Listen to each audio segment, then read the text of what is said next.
Ya Allah, sesulit inikah mencari keadilan. Panggilan ketiga, mangkir akhirnya didatengin polisi langsung. Nah, rayuannya ya itu tadi, kita ke surga bersama-sama. Resiko lo dihina, resiko lo direndahkan, salah sendiri mau jadi istri kedua.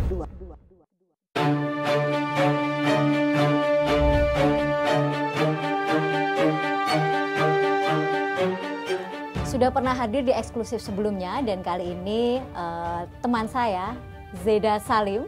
Apa kabar Zeda? Assalamualaikum. Waalaikumsalam.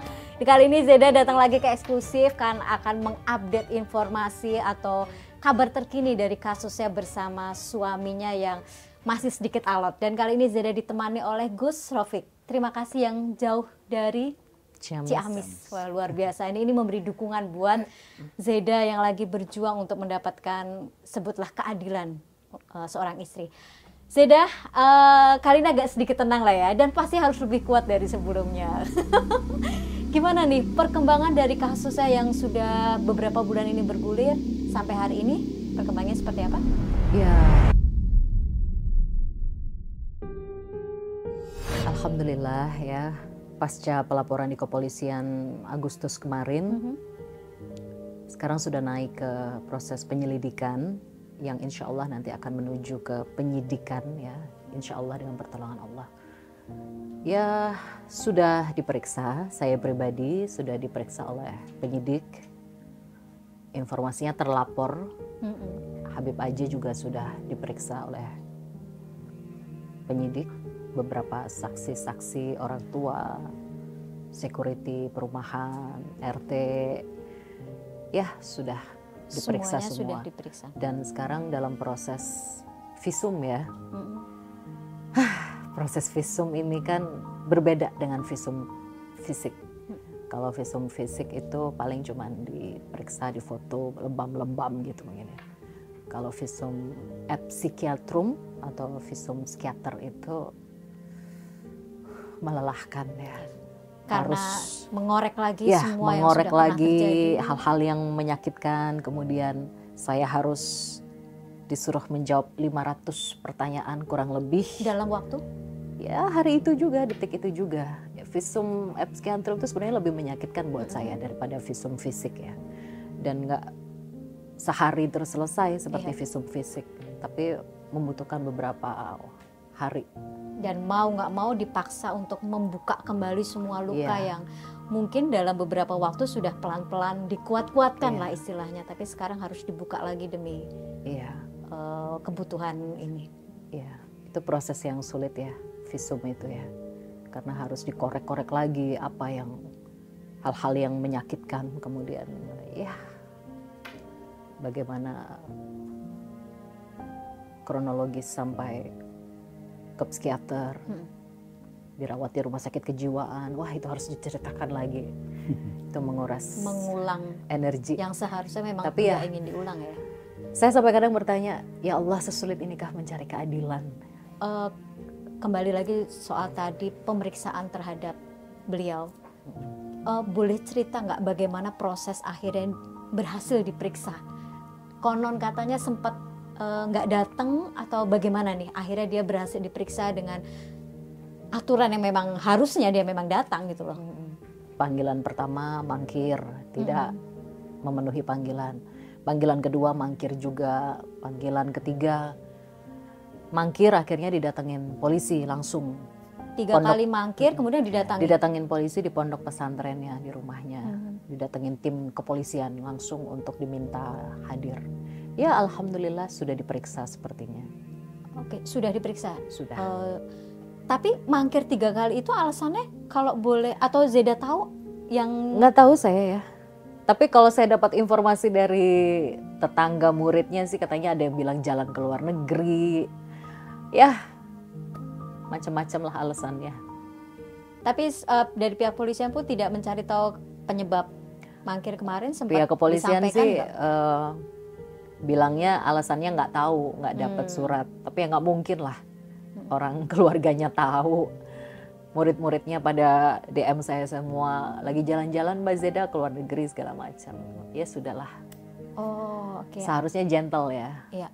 Jadi sebenarnya sehingga tidak dalam mempersulit proses penyelidikan. ya, kalau dalam begini proses kan. penyelidikan ini sebenarnya beliau tetap ada dan tetap beraktivitas biasa, hanya saja mangkir dengan panggilannya itu. Betul. Oh, sampai akhirnya yang ketiga itu. Ada laporan apa dengan panggilan yang ketiga akhirnya datang setelah didatangi polisi yang Zeda tahu sendiri? Ada laporan Informasi apa, yang maksudnya? kemudian bagaimana dia kooperatifkah dengan pemeriksaan atau segala macam? Karena saya juga tidak ada waktu dia diperiksa ya, karena kita kan Memang. berbeda waktu dipanggil oleh polisi. Tapi sedikit cukup lega lah akhirnya kasus ini berjalan, tidak hanya menjadi laporan saja kan, Ya, kayak gitu. Nah, sampai sejauh ini bukan hal yang mudah pastinya ya. Kita waktu itu ketemu sekitar bulan Agustus ya. Agustus. Itu baru masuk laporan, membutuhkan waktu yang cukup lama sih gitu. Apa upaya Zeda lain yang dilakukan selama ini sampai akhirnya proses penyelidikan pun dilakukan atau berjalan sejauh ini? Ada upaya-upaya dari kamu sendiri nggak? Kayak ya juga mencari tahu kah apa di mana, atau paling ini ya, mengumpulkan bukti ada lain? tambahan bukti ya, bukti-bukti baru, ada chat-chat wanita-wanita yang mengaku menjadi korbannya. Itu sudah saya serahkan semua ke penyidik. Wanita-wanita yang Ya, jadi bukan hanya saya, ada wanita-wanita lain banyak sekali yang mengaku menjadi korban dia. banyaknya ini banyak Saya sekali. sampai mual loh kalau bahas ini tuh, ya Allah. Saya kalau ngebaca DM kalimatnya tuh saya sampai mual muntah. Aduh, tidak beradab sama sekali lah intinya. Iya, tapi dengan ketika Zeda akhirnya speak up, kemudian semua banyak muncul. Ya, Lebih dari 4? lebih. Gus ini udah tahu, udah baca semua chatnya tadi. Nggak boleh dipublikasikan. Yang penting bukti-bukti chat itu tadi udah dibaca Gus Rofik juga, udah dibaca para penyidik juga. Oke, tapi Mbak Zeda kenal nggak sih dengan perempuan? Sama sekali nggak, berarti hanya melalui DM itu Saya dia juga mengaku. tidak mencari tahu. Allah yang membuka semuanya. Mereka menghubungi saya, mendatangi saya, mencari saya, mengadu, mencurahkan isi hatinya bahwa mereka juga diperlakukan dengan tidak beradab.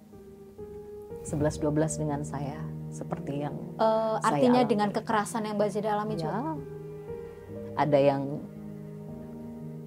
dinikahin cuma sehari, ada yang dipacarin, ya bermacam-macam variasi lah, banyak sekali.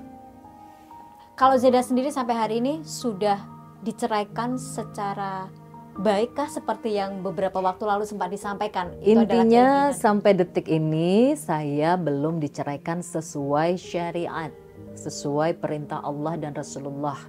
Ya Gus ya, menceraikan sesuai syariat, mentalak dalam keadaan suci ya salah satunya, itu belum.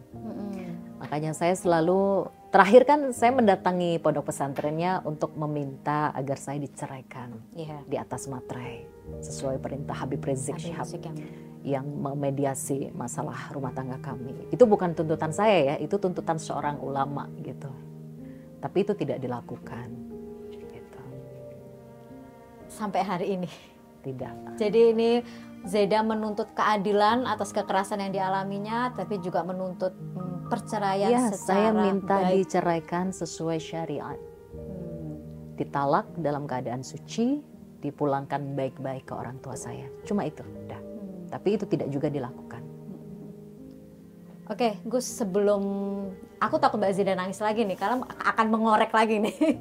Gus, kalau melihat sebelumnya kita juga sudah banyak bercerita sama Zeda bagaimana perlakuan suaminya Zeda dengan, maaf nih, dengan label Habibnya ternyata berpoligami, tapi tidak sesuai. Gimana sih Gus melihat hal ini?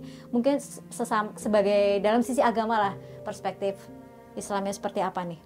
Pertama saya ngiri sekali sih, itu yang pertama. Kemudian yang kedua, kita mesti mentransfer energi positif ke Mbak Zeda yang kemudian sekarang sedang dalam posisi lemah.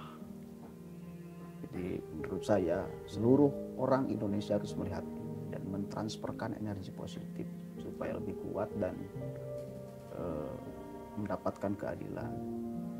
Itu yang pertama. Kemudian yang kedua, urusan poligami sesuai syariat agama. Memang poligami itu dibolehkan. Ayat Al-Qur'annya jelas, ada surah An-Nisa ayat 3 itu. Cuma kan ada penekanan kalimat, fa in khiftum alla ta'dilu fawahidatan. Kalau tidak bisa adil harus satu. Itu penekanan kalimat jelas dalam Al-Qur'an.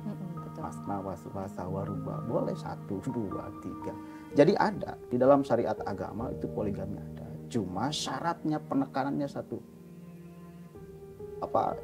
adil. Kalau tidak bisa adil ya jangan. Iya. Tapi memang manusia kan tidak pernah bisa adil sebenarnya kan. Minimal ikhtiar untuk bisa maksimal adil. Kalau ikhtiarnya juga nggak ada, bahkan terkesan menyampingkan syariat agama, apa sih harus adil-adilan, kan seolah-olah kayak gitu. Ini kan seolah-olah kayak gitu. Ini bagi saya ini justru mencabik-cabik ajaran agama yang namanya poligami. Itu namanya mengambil kesucian nama agama untuk perlakuan yang buruk, dan itu nggak boleh. Apalagi beliau ngakunya kan sebagai cucu Nabi, itu masalah besar loh. Menurut saya masalah besar. Ini bukan masalah sepele, ini masalah besar. Ketika mereka mengklaim sebagai manusia yang suci, kan klaimnya kayak gitu, wa yutahhirukum tathiro. Banyak dari orang-orang habaib itu yang mengatakan bahwa mereka itu wa yutahhirukum tathiro, disucikan. Artinya mereka itu tidak mungkin melakukan kesalahan. Lalu kemudian menerima fakta-fakta kayak gini, itu kan batal klaiman-klaiman itu. Jelas. Teoris keren apapun ketika dihadapkan dengan fakta itu nggak bakalan mempan, nggak bisa. Faktanya buruk kok, masa iya ini benar. Artinya klaiman itu buruk. Di sini saya ingin mengatakan bahwa jangan sampai ada korban-korban yang lain karena dalil kesucian yang mereka utarakan lalu terberdaya. Tuh, karena kan bukan satu. Banyak. Artinya ini kemudian harus kita terangkan kepada publik. Jangan awam-awam banget lah. Jangan terberdaya, terbodohi hanya dengan klaim-klaim yang tidak berdasarkan dalil yang jelas, tanggung jawab. Dalil dia ketika menikahi Bajeda itu apa? Itu sehingga Bajeda kemudian mau kan itu ya. Mungkin juga itu yang diterapkan kepada orang perempuan lain. Modusnya ya. Modusnya apa? Apakah cinta atau apa gitu? Atau ada narasi-narasi agama sehingga kemudian Bajeda tertarik. Oh iya nih, nggak apa-apa kan? Waktu Mbak Zeda gimana nih? Rayuan gombalan. Rayuan seorang Habib untuk. Rayuannya apa? Kalau saya boleh flashback, Zeda kan ingin memperdalam agama ketika itu. Rayuannya ya itu tadi, kita ke surga bersama-sama. Kamu saya bimbing ke surga segala macam. Oke, why not gitu loh. Saya dalam proses hijrah gitu. Saya juga saat itu membutuhkan suami yang soleh, yang paham agama agar bisa membimbing saya untuk berhijrah. Gitu. Tapi ternyata poligami yang dia jalankan itu benar-benar jauh dari syariat. Bukan jauh dari ekspektasi saya ya, bukan. Tapi jauh dari syariat yang Allah atur, yang Allah perintahkan. Jauh di bawah standar. Ke surga bareng-bareng ya, Mbak? Iya. Siap. Ya, seolah dia mau megang kunci surga ya, ngajak ke surga bareng-bareng. Itu masalah besar menurut saya. Gus, gimana sih sebenarnya kita, mungkin Mbak Zeda ya sebagai perempuan yang dalam hal ini sudah menjadi korban poligami. Kita sebut korban karena mendapat ketidakadilan kan gitu. Bagaimana seharusnya kalau dari kacamata Gus sendiri, perempuan itu seperti tadi menerima rayuan, menerima dalil yang diselipkan untuk seseorang mau. Itu Menurut seharusnya saya, seperti apa sih? Yang realistis aja. Itu bahwa kemudian kita mau ke surga bareng-bareng ya semuanya juga mau. Benar gak sih, Pak? Kalau saya mengatakan, "Mbak, yuk ke surga bareng-bareng." Masa mau ngajak yuk ke neraka bareng-bareng kan nggak mungkin.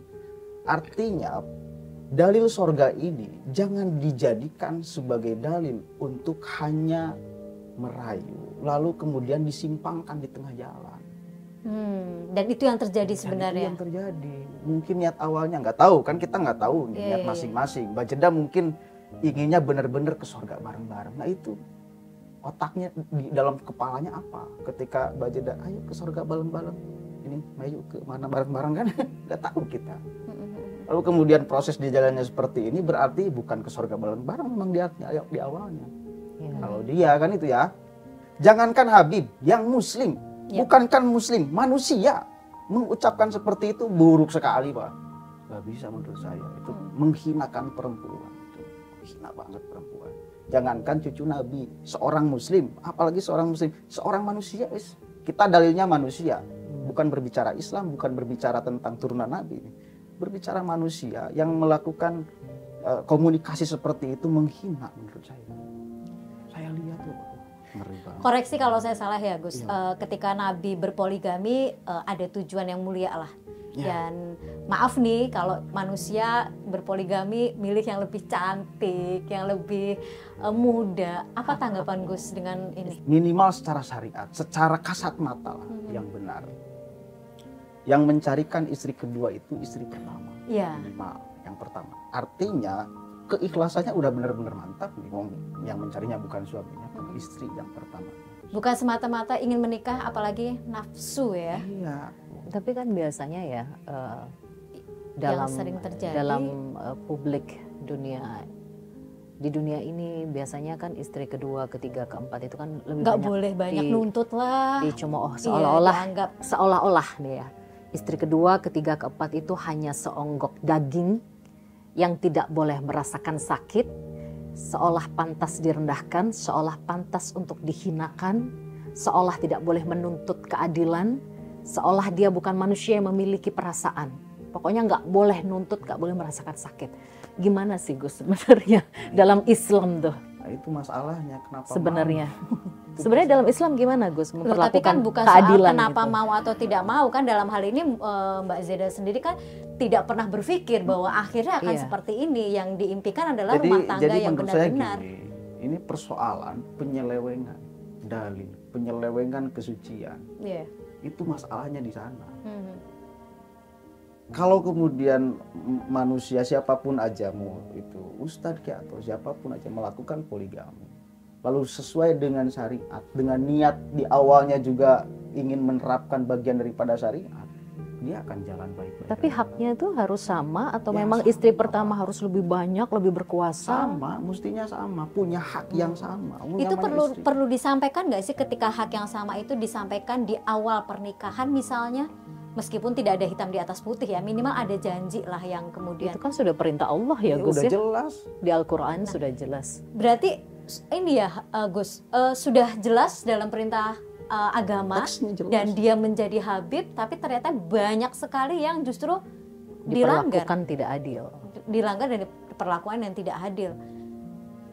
Sebagai pemuka agama, katakanlah demikian, melihat hal ini merasa ada pencemarankah terhadap agama Islam?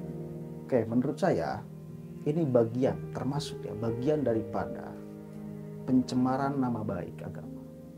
Saya, opini saya. Kenapa? Karena yang pertama, syariat poligami itu ada dan benar, diatur dengan baik. Lalu dia pakai syariatnya, dia pakai namanya, dia pakai kesuciannya. Lalu di tengah jalan digunakan untuk memperdaya, menyiksa, bahkan sampai orang yang disiksanya mau bunuh diri. Itu kan apa? Jadi itu. Berarti ada pencemaran terhadap agama, ada unsur itu ya? Ada unsur itu. Karena bukan ke satu. Kalau ke satu, oke, mungkin ini kesalahan aja di tengah jalan karena tidak cocok. Ini kan ini. Oh, banyak. Bermunculan. Artinya ada niat buruk menggunakan syariat. Kalau hanya satu, mungkin istri ke satu, kedua, dua. Ini 3, 4, 5, 6, 7, 10. Mana? Jadi sistemnya bukan poligami, tapi poliganti ya. Poliganti. Oke, boleh diminum dulu sebelum kita membahas poligami lebih panjang lagi nih.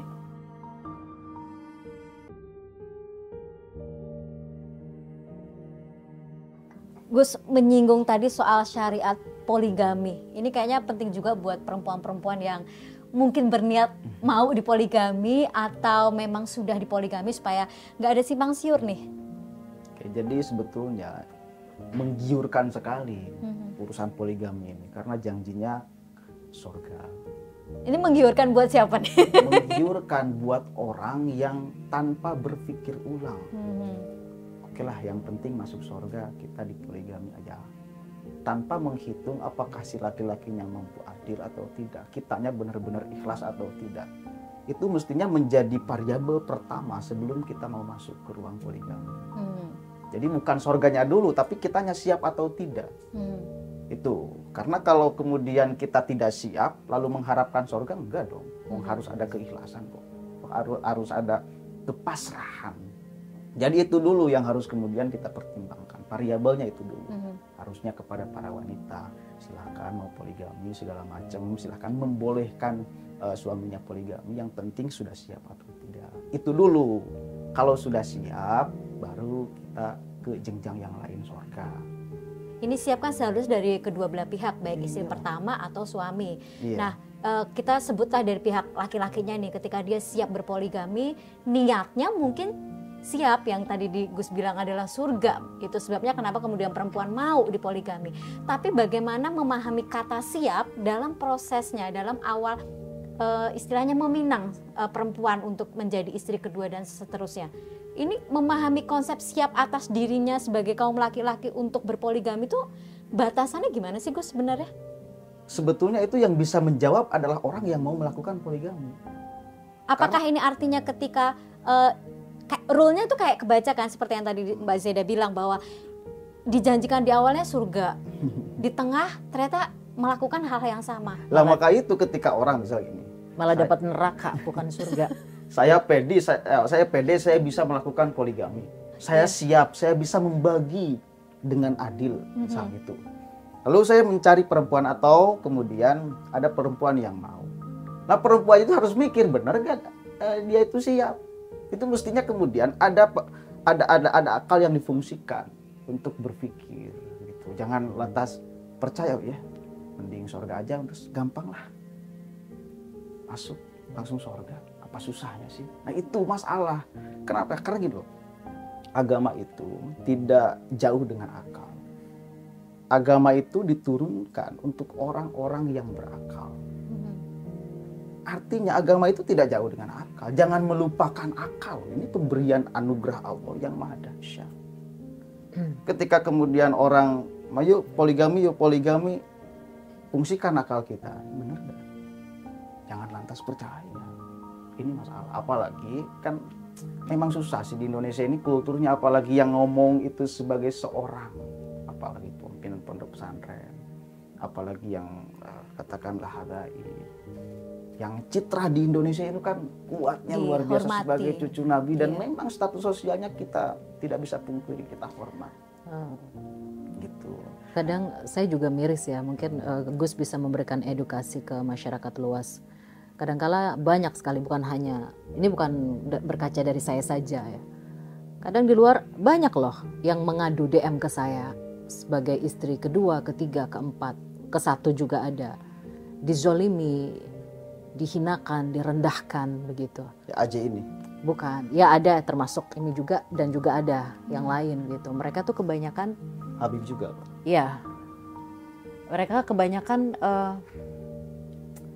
bagaimana ya mengedukasi masyarakat. Di sini tuh ada seorang istri babak belur, ya, sakit, hancur, berdarah-darah. Tapi mulut-mulut syaiton ini malah justru membantai dia dengan kalimat atau lesan yang menyakitkan.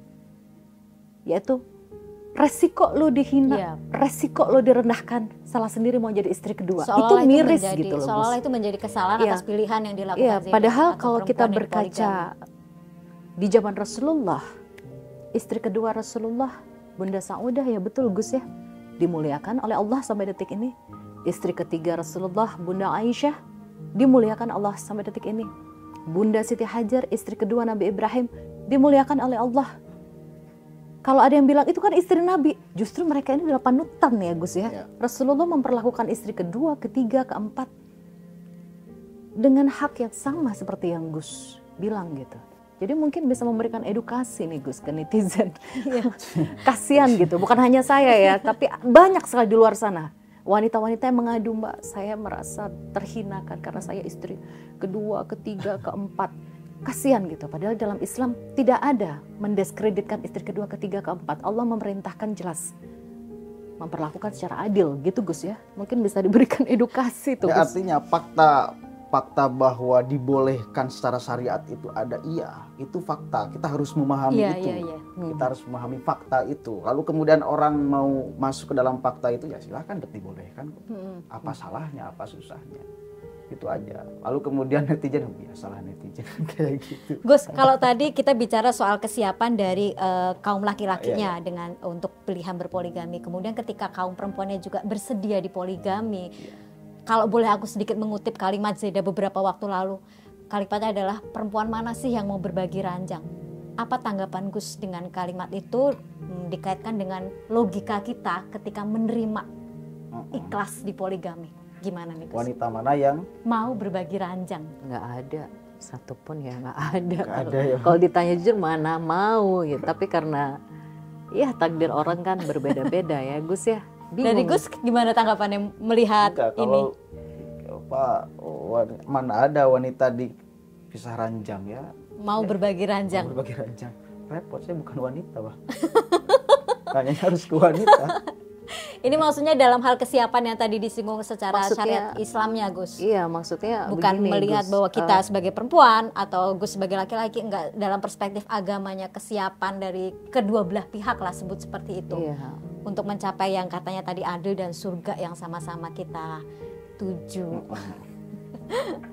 Jadi kadang ada wanita yang mau dipoligami, padahal dalam lubuk hatinya yang paling dalam dia tidak mau berbagi Yeah. ranjang. Tidak ada satu wanita pun di dunia ini yang mau berbagi suami. Tapi karena yang dia kejar adalah ilmu, agama, akhirat, dia mengorbankan keinginannya, Dunianya. mengorbankan dunianya untuk berbagi ranjang demi mendapatkan ridha Allah, demi dibimbing ke jalan yang lurus, demi mendapatkan surga. Kan berpikirnya sudah jauh. Wanita yang mau dipoligami itu baik untuk istri pertama, kedua, ketiga, keempat. Saya rasa itu gitu. Dan itu bagus. Kalau memang seperti itu niatnya dan kemudian pelakunya juga amanah terhadap yang dia lakukan, itu bagus. Iya. Tapi yang sering terjadi adalah ketika dari pihak perempuannya memang sudah punya keinginan yang benar-benar niatnya lillahi ta'ala, yang Ada sudah yang menyalahgunakan. tapi justru pelaku justru menyalahgunakan ini gitu. Kalau ngikutin Nabi adil aja, Nabi berusaha terus kan gitu. Tapi kan maaf nih, lagi-lagi kalau pelakunya tuh seringkali atas dasar nafsu doang nih, Gus. Atas dasar nafsu, atas dasar kurang puas dengan apa yang istri yang sudah di Artinya kan dalil itu dijadikan sebagai alat pemuas nafsu. Iya, Kan itu pembenaran masalah. jadinya. Untuk Iya. memperdaya perempuan Iya, ya. itu masalah. Makanya secara kasat mata, secara syariat, menurut kita nih, yang oke lah agak bener, ya si perempuannya yang nyari karena kebutuhan. Istri pertama atau istri pertama sebelumnya atau yang nyari untuk ini. yang nyari bener-bener atas dasar kebutuhan, dan yang pertama ini udah bener-bener ikhlas. Itu yang bisa kita minimal terkala. Oh, ini agak bener nih. Karena susah loh. Memang susah membagi segala macam, itu susah. Oke. Gus, terakhir nih buat Gus sendiri. Aku mau tanya, melihat kasusnya Zeda ketika dia sudah ikhlas menjadi dipoligami, tapi mendapat kekerasan baik secara verbal, secara psikis, secara kekerasan seksual juga kayak gitu. Dalam kacamata Islam seperti apa nih seharusnya dari pelaku, dan bagaimana perlindungan apa yang harusnya didapat oleh korban sendiri? Yang pertama, kita harus proteksikan dulu ke publik. Fakta ini fakta. Karena pelakunya bukan orang yang sembarangan tanpa punya jabatan sosial. Iya. Itu pertama. Jadi jangan sampai ada korban-korban yang lain. Itu yang pertama. Kemudian yang kedua, jelas Mbak Jeda ini salah satu orang yang menurut saya harus disupport secara moral, transfer energi positif. Niatnya sangat mulia, niatnya sangat baik, agar supaya masyarakat ini lebih sadar. jangan sampai gampang terbuai segala macam dengan bumbu-bumbu dalil-dalil apapun itu, termasuk dalil-dalil kesucian. Kemudian yang ketiga, ya tentu di Indonesia ada hukumnya. Kalau kemudian ada KDRT berarti harus mendapatkan sanksi pidana. Iya, salah satunya itu. Karena ya untuk membuat efek jerah juga. Itu yang miris saya itu bukan satu, bukan dua loh, itu. Banyaknya. Makanya yang ini muncul. harus, ini kan berarti apa namanya?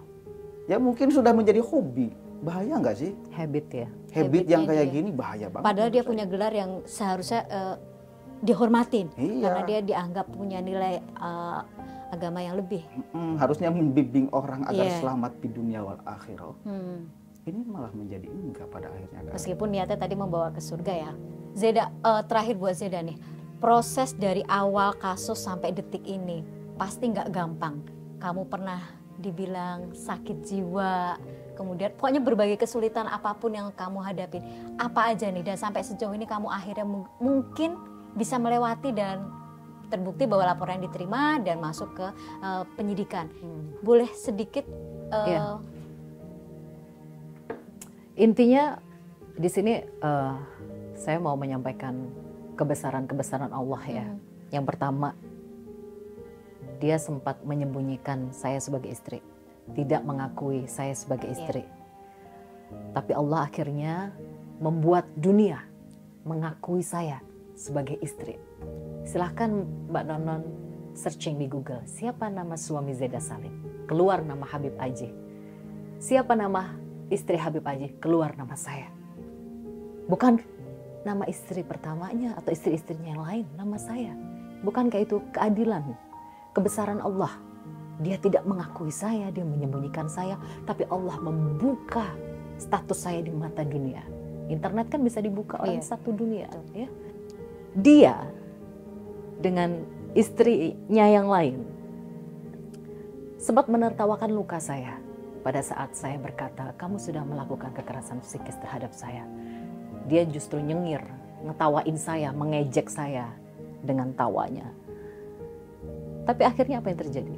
Allah menganggap serius luka psikis saya. Allah membuat itu media-media memberitakan luka psikis yang saya alami.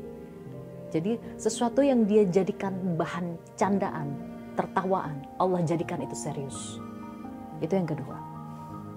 Lalu yang ketiga, dia menyembunyikan perselingkuhannya dari saya.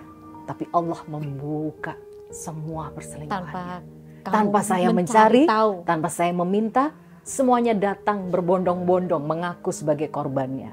Itu yang ketiga. Kemudian yang keempat, dia sempat menertawakan saya. Laporan kamu gak bakal diproses. Ya kan nikah cuma secara agama, jangan ngimpi deh, bilang gitu.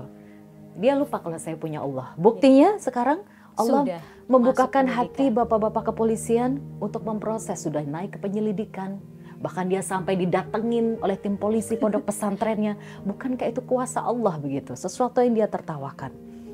Jadi kebesaran-kebesaran Allah yang baru saja saya sampaikan itu tadi mungkin bisa memotivasi banyak perempuan di luar sana. Karena sebenarnya niat saya sampai mau speak up, berbicara seperti ini di media bukanlah hanya untuk hal yang negatif ya, koar-koar lah, cari sensasi segala macam.